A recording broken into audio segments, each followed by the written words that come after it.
Pada video kali ini kita akan bahas bagian selanjutnya, yaitu mengenai atau bab selanjutnya yaitu mengenai turunan derivatif. Pada bagian turunan ini ada 4 bagian pokok dalam materinya, dan meskipun tidak memungkinkan untuk membahas semuanya, tapi kita usahakan seberapa yang bisa kita bahas. Yang pertama di sini turunan nanti diberikan definisinya, kemudian bersama dengan beberapa sifat terkait turunan, kemudian ada teorema nilai rata-rata, kemudian setelah teorema nilai rata-rata diberikan tentang teorema L-Hospital. Ini mungkin yang sering kita gunakan pada saat di sekolah untuk menyelesaikan masalah limit, itu biasanya menggunakan L-Hospital. Kemudian materi selanjutnya itu ada tentang teorema Taylor yang berupa deret-deret. Sekarang sebelum kita menuju ke bagian pertama, kita akan lihat dulu terlebih dahulu dari konstruksi dari konsep atau perkembangan konsep yang mengarah ke konsep turunan. Pada awalnya ketika seseorang atau ilmuwan membahas mengenai konsep geometris, jadi sebagaimana yang telah didapatkan pada materi turunan di kalkulus itu dikaitkan dengan konsep garis singgung, itu secara geometrisnya, dan juga dikaitkan dengan fisika yang terkait dengan kecepatan dan percepatan. Sekarang di bagian ini sebenarnya kita tidak akan membahas jauh tentang hal tersebut. Di sini kita hanya akan membahas secara teoritisnya, namun akan diperkenalkan terlebih dahulu perkembangannya. Jadi yang dulunya secara geometris itu, kalau kita memiliki objek geometris, itu dinyatakan dalam karakter-karakter geometrisnya atau sifat-sifat geometrisnya. Jadi tempat kedudukan dari objek geometris tersebut dinyatakan dalam bentuk syarat-syarat geometris. Contoh misalnya seperti ini. Misalnya kita punya lingkaran, jari-jarinya R. Nah, secara geometris ini dahulunya itu dinyatakan sebagai tempat kedudukan titik-titik yang berjarak sama terhadap titik tertentu, di mana titik tertentu tersebut adalah pusat lingkaran, dan jarak tertentu tersebut yang tetap itu adalah jari-jari lingkaran. Jadi lingkaran itu dibahasakan seperti itu, dibahasakan dalam bentuk tempat kedudukan titik dan seterusnya. Kemudian melalui perkembangan ilmu pengetahuan, ternyata ada konsep yang bisa digunakan dan bisa lebih praktis, lebih mudah dalam membahas masalah-masalah geometris. Disitulah diperkenalkan konsep namanya geometri analitik, yang menyatakan bentuk geometri atau gambaran geometris itu dalam bentuk aljabar.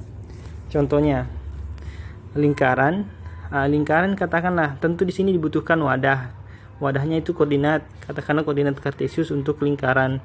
Di sini lingkarannya seperti ini misalnya, kemudian di sini ada pusatnya, ini A, B, kemudian ada jari-jarinya. Nah, lingkaran yang seperti ini kemudian didefinisikan dalam secara analitik itu menjadi seperti ini. X kuadrat, atau langsung saja X kurang A kuadrat tambah Y kurang B kuadrat sama dengan R kuadrat. Jadi ini adalah lingkaran yang dinyatakan secara analitik. Kalau yang di atas dinyatakan secara sifat-sifat geometrisnya atau syarat-syarat geometrisnya. Jadi seperti itu perkembangannya. Tentu kalau kita hanya mengenal konsep ini, tempat kedudukan, akan sulit untuk membahasakan ini. Misalnya ini garis singgung, ini sulit untuk membahasakannya. Paling kita bawa ke tangan theta misalnya, akan sebagai kemiringan gradien. Namun setelah mengenal konsep ini, konsep bentuk aljabar, kemudian yang digabungkan dengan konsep turunan, ternyata gradiennya adalah y-aksen atau dy dx, konsep turunan. Kemudian juga pada bagian ini, bagian ini di turunan, tentunya kalau kita bayangkan konsep menentukan gradien sama konsep kecepatan dan percepatan, kemudian kita hubungkan dengan konsep mencari nilai optimum, maksimum, minimum, itu seolah-olah awalnya itu kelihatannya tidak ada hubungannya. Tapi ternyata konsep itu sangat bermanfaat untuk penentuan nilai optimal. Katakanlah kita punya fungsi sesuatu yang ingin dioptimalkan, katakanlah fungsi keuntungan atau kerugian yang ingin diminimumkan. Misalnya keuntungan yang dioptimalkan digambarkan dengan, misalnya mulai dari sini, A, B, digambarkan dengan grafik seperti ini misalnya.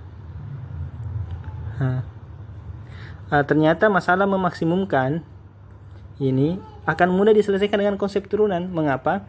Karena ketika kita menyelesaikan fungsi ini, nanti kita bisa cukup mencari di mana itu gradiennya 0. Gradiennya 0 kan berarti nanti seperti ini, gradien garis singgungnya. Di sini nanti, jadi akan diperoleh nanti 2 titik di sini. Di titik D misalnya dengan titik C misalnya dengan titik D. Tentu nanti tinggal dipilih yang mana memaksimumkan hasilnya. Di sini akan bermanfaat konsep turunan karena di sini terjadi ketika dy dx-nya ini juga sama, ketika dy dx-nya sama dengan 0. Demikian manfaat dari mempelajari turunan. Pada bagian ini di analisis kita akan mempelajari secara teoritisnya atau lebih ke analitiknya. Kita lihat, kita mulai dari definisi. Pertama, definisi dari turunan diberikan suatu interval I subset dari R, kemudian diberikan juga fungsi f dari I ke R, dan misalkan juga C adalah anggota dari I. Kita katakan bahwa suatu bilangan real L merupakan turunan dari f di C jika untuk setiap epsilon besar 0 terdapat delta besar 0, sehingga jika X itu di I dan memenuhi mutlak X kurang C itu lebih dari 0 dan kurang dari delta epsilon, maka berlaku ini Fx kurang Fc per X kurang C kurang L itu kurang dari epsilon. Jika nilai ini ada atau hasil ini bisa diperoleh, bisa dibuktikan seperti ini, atau fungsi itu memiliki sifat seperti ini di C, maka kita katakan bahwa f ini terdiferensiabel atau terdiferensial di C atau dapat diturunkan di C, dan kita tulis turunannya adalah f aksen C. Dalam hal ini f aksen C itu adalah L. Ini nilai f aksen C nya adalah L. Seperti itu.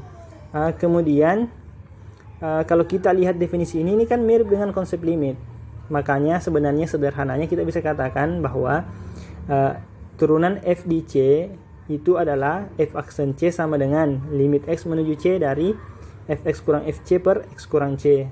Jika limitnya ini ada, maka kita katakan dia dapat diturunkan di C. Tapi jika limit ini tidak ada, kita katakan dia tidak dapat diturunkan di C.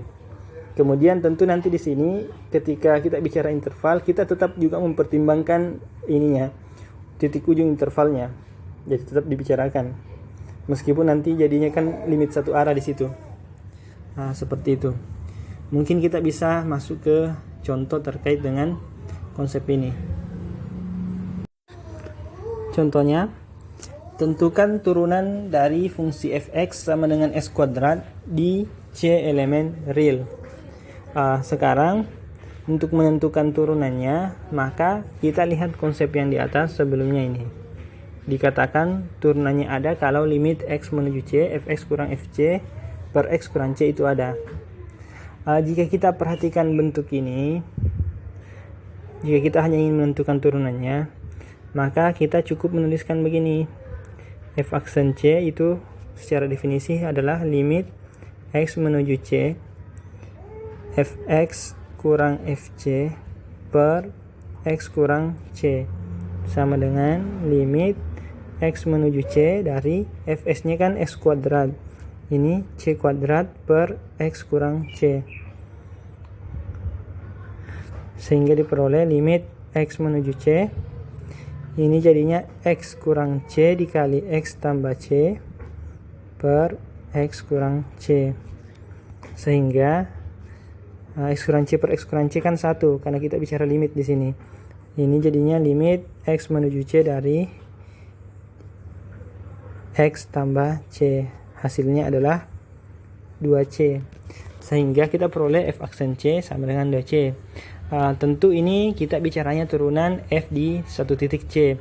Namun terkadang juga nanti kita akan mempelajari bahwa suatu fungsi itu jika diturunkan juga menghasilkan fungsi lain. Dalam hal ini contoh yang tadi ini, jika kita bicaranya ini fx sama dengan x kuadrat, katakanlah kita ambil c-nya ini sebarang elemen real, tentu kita bisa katakan seperti ini. F aksen x itu nanti adalah fungsi 2x, seperti itu. Jadi terkadang nanti dibahasakan seperti itu. Kemudian untuk masalah turunan ini sendiri, kita tinggal lihat saja. Jadi kalau misalnya limit dari bentuk ini tidak ada, maka kita katakan dia tidak punya turunan di titik itu. Jadi memang dari bahasa limit kan, limit tidak semua fungsi memiliki limit di setiap titiknya. Maka begitu juga turunan nantinya, ada juga fungsi yang tidak bisa diturunkan di satu titik tertentu, atau bahkan mungkin di setiap titik dia tidak bisa diturunkan, seperti itu.